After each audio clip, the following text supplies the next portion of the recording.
Alô, alô, voltamos, episódio 71. E agora, faço como? Nesse episódio de hoje eu vou tratar de uma coisa que vem sendo falada, não é do rumo das Americanas, pode ficar tranquilo. Alguns colegas, amigos próximos, etc., da minha idade mais ou menos, estão na faixa dos 40 anos, um pouquinho para menos, um pouquinho para mais, comentaram nas últimas semanas, nos últimos meses, muito aquela lamúria, se eu pudesse mudar de cidade, se eu tivesse feito outra residência e tal. Então a gente vai comentar sobre esse e se eu fizesse, e se eu pudesse mudar, etc. Meu nome é Felipe Pinheiro, Felipe Dantas Pinheiro, sou oncologista, médico e professor de medicina, e vamos falar um pouquinho sobre essas coisas aqui hoje. Então, e junto com isso, o que me estimulou, e colocando de forma mais técnica, a Harvard Business Review desse mês colocou uma postagem e saiu uma matéria na sua revista sobre largar o emprego, né? Eles colocam a manchete de você pode largar o emprego mesmo na crise e tal, quais os benefícios de largar o emprego mesmo na crise, etc. Que é uma matéria bem interessante, que chama a atenção de forma meio bizarra, né? De largar o emprego e coloca o cara na praia, parece que vai largar e viver na praia, que não é isso que está na matéria. Mas ele traz de forma bem interessante que, assim, você não tem que manter o emprego a qualquer custo, em qualquer tempo, independente das coisas. Mesmo na crise, você continuar em um emprego que está te fazendo mal, pode ser pior do que abandonar. Então, ele coloca alguns pontos que podem ser benéficos você tá largando esse emprego. Então, se é um emprego ultra desgastante, que você está agoniado nele há muito tempo, ou um trabalho, quando eu falo emprego, um trabalho, né? O ambiente é tóxico, então tem várias reportagens, vários estudos, várias publicações de psicologia, o quanto o ambiente te desgasta, né? Então, você sair desse ambiente pode te fazer bem. Seus valores podem estar de encontro com o emprego que você está, com o trabalho que você está fazendo. Isso também gera bastante perda de compromisso, perda de comprometimento. Acaba que você nem faz um trabalho desejável, porque você não está alinhado com a empresa que você está, nem, nem sai para outra. Então, você fica ali preso naquele negócio, não vai para lugar nenhum. Suas habilidades nesse emprego desgastante, chato, que você não vê mais como uma coisa ideal e que você fica ali preso porque você já está ali há muito tempo, suas habilidades não estão sendo desenvolvidas, você não está levando isso para frente, você não está se habilitando mais, você não está fazendo grandes progressões na carreira, você não se entusiasma para fazer um curso diferente, você não se entusiasma para ir fazer uma reciclagem, para aprender uma técnica nova do que você está habituado a fazer, porque você está ali, você está empurrando mesmo com a barriga, então isso é muito ruim para a carreira.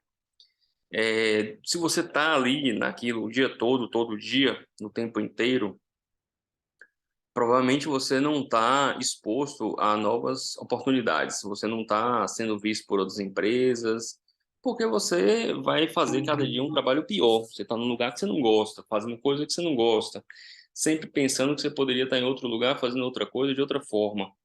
As coisas não vão sair melhor, você não vai ser o melhor empregado, o melhor trabalhador daquela área, dificilmente, porque você não tem hábito, não tem empolgação nenhuma com aquilo. Você está focado ali no sentido de trabalhar, mas está sempre pensando que você poderia estar diferente, em outro lugar e tal.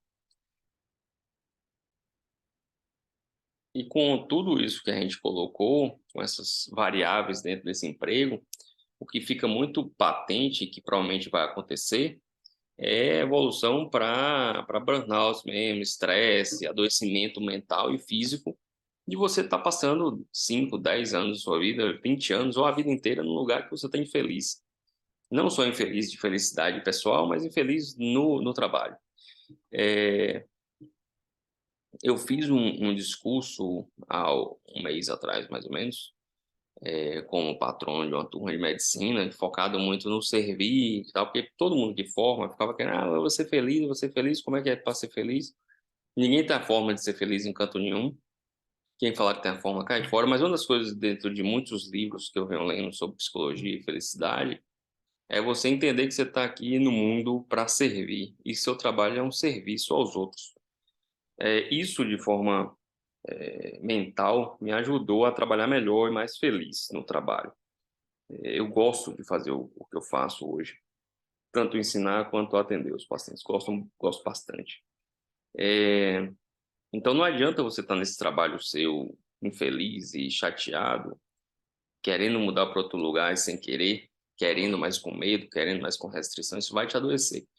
Enquanto você não entende que você está ali para servir, também não vai para muito lugar. Então tente entender a ideia de que o trabalho é para servir os outros, mas você não é obrigado a fazer o mesmo a vida inteira. E aí um outro comentário que me fez falar disso nesse podcast, uma colega de perto de 40 anos e tal fez um comentário que, se fosse mais nova, teria feito outra residência e estaria morando em outro lugar. E aí vamos fazer um pensamentozinho, um joguinho aqui de ideias. Que eu sempre falei desde a, sei lá, quinta série, sexta série, quando falava, o cara da oitava é mais velho, do primeiro ano é mais que tinha aqueles negócios na escola.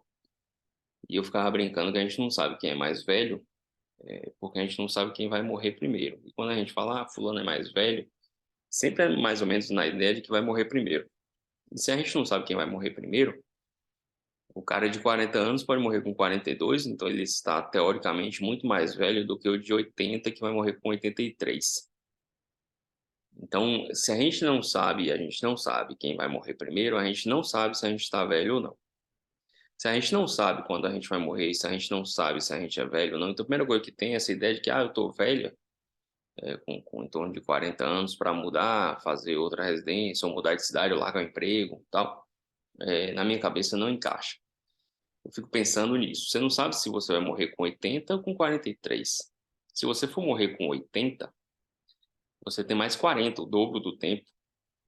Você tem sua vida inteira de novo do que você viveu até hoje. Mas talvez eu morra com 60. Você tem mais 20 anos. Você vai ficar 20 anos numa cidade que você não gosta, fazendo o que você não gosta, um trabalho que você não gosta. Então, para mim, esse negócio não bate, não entra na cabeça. Eu tô velho e tal. Não dá para mudar para. Quando eu coloquei alguns negócios que eu já comentei aqui nos podcasts, eu falava que até 45, 50 anos dá para quebrar e começar tudo de novo. Agora eu acho que já dá até mais, entendeu? Até os 60 dá para ir se refazendo. Porque você não sabe quando você vai parar de produzir, ou quando você vai ter que parar, e quando você vai morrer.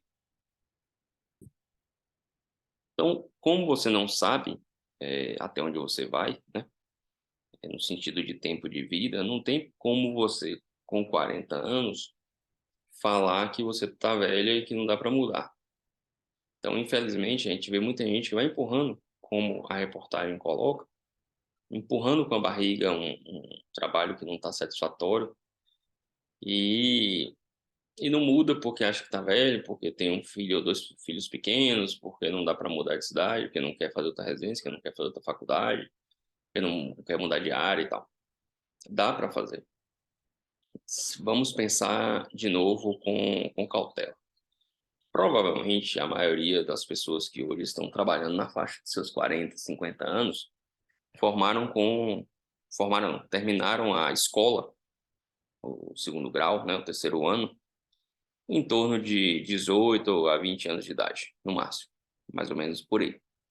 Essa fase de aprender a andar, falar, conversar, correr, ir para a quarta série do primário, terminar o primário, aprender a escrever, você não vai precisar fazer de novo. Então, o que a sua formação do que você desenvolve hoje no trabalho, se você é médico, dentista, advogado, engenheiro, etc., você fez provavelmente depois dos 20 anos. Então, se você tem 40 hoje, e você formou ali com os 25, até 30, você, depois dos 20 anos, você fez a faculdade em 4, 5 anos, e fez sua formação após o mestrado, doutorado, um negócio desse.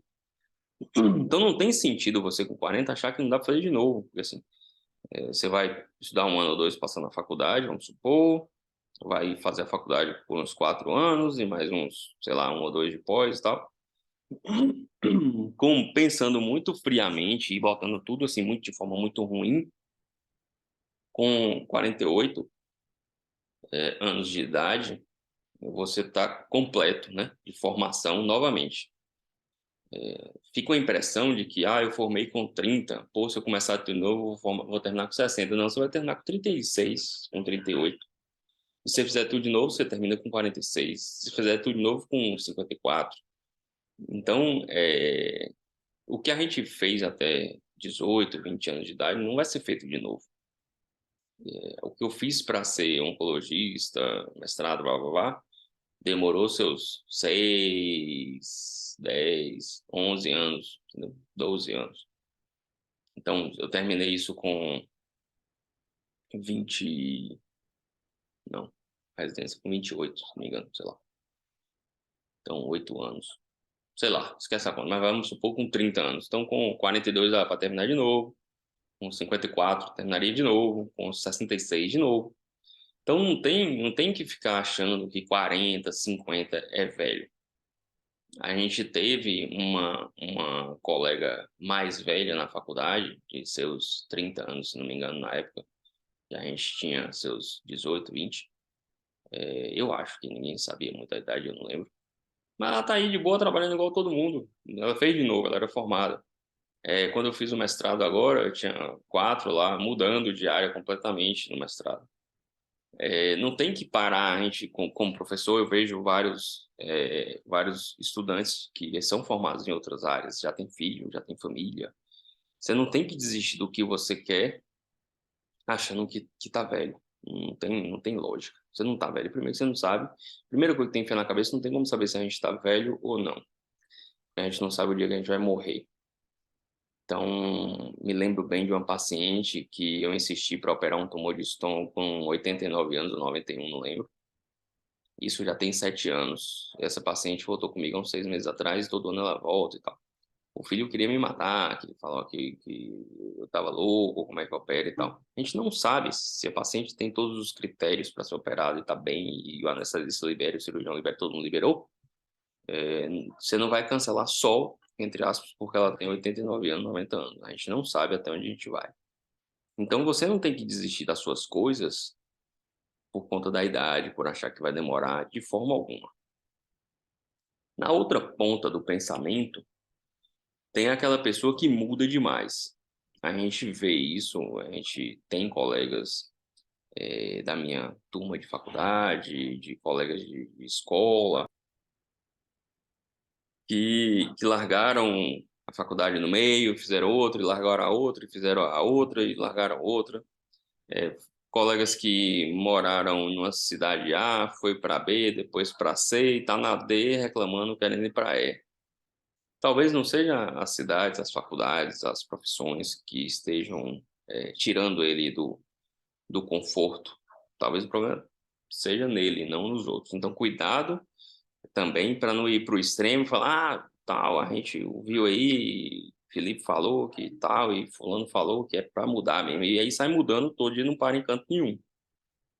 Aí dificilmente você vai fincar raízes na profissão, com família, na cidade, vai se desenvolver como pessoa, porque você está pulando a cada 5 anos, você muda de cidade, a cada 8 anos você muda de profissão. Então, as coisas não são definitivas, tirando a morte, né, que a gente não tem o que fazer, mas as outras coisas podem ser modificadas. O que vai pesar aí é o quanto você quer mudar de profissão, de cidade, de área, o quanto isso tem de valor para você, essa mudança, o quanto está sendo ruim estar numa, num local, sabe? O quanto de mal isso tem feito para você e o quanto de ruim vai ser a mudança a curto prazo. O quanto você vai sofrer para fazer a mudança, o quanto vai impactar em sua vida. E muitas vezes as pessoas não mudam, não é porque tá velho, acha que tá velho, é porque tem medo mesmo da mudança. A mudança é meio não, bastante traumática. Eu falo e não nego, assim, eu fiquei 3 anos, quando eu me mudei para Conquista, reclamando e achando que eu não devia ter mudado. Quando eu mudei de clínica e a primeira ideia, o primeiro investimento deu errado, fiquei 2 anos colocando 1 ano e meio falando que eu não faria mais nunca nada de novo. Depois fiz. E com uns 2 ou 3 anos da nova, colocando também que não empreenderia e acabei empreendendo. E gravando esse podcast, acabo de lembrar que eu fiquei devendo uma resposta para um colega. Eh, então, assim, tem que ser colocado, como eu já falei algumas coisas aqui, bem no papel, bem bonitinho, o quanto as coisas ruins hoje me afetam, qual é o peso que eu dou para isso, da cidade, do trabalho, etc. Isso aí, se você for ampliar para mudanças, até falando em separação, em casamento, juntar ou não juntar, casar ou não casar, separar ou não separar, etc. Mudanças tem que ser mudanças drásticas, né? Tem que ser pensadas com cuidado, mas cuidado com os extremos, a leniência lá, o medo prendendo você durante 30, 40 anos numa profissão que não te agrada em nada, e cuidado com a questão de mudar demais, achar que você tem que chegar no trabalho felizão todo dia, sorrindo, e não se importar com pagamentos, com chefes, com colegas, etc. Não é assim. Mas todo dia chorando, reclamando, resmungando, e eu falo por experiência própria, estou um pouquinho melhor, mas já fui muito isso. É ruim, adoece as pessoas. Locais de trabalhos ruins, colegas de trabalhos ruins, ambiente de trabalho, de função, de emprego ruim, adoece as pessoas mentalmente, fisicamente. Você tem que procurar um equilíbrio, certo? Então não se deixem paralisar pelo medo, nem troquem demais buscando o pote de ouro do arco-íris, porque não vai ter isso.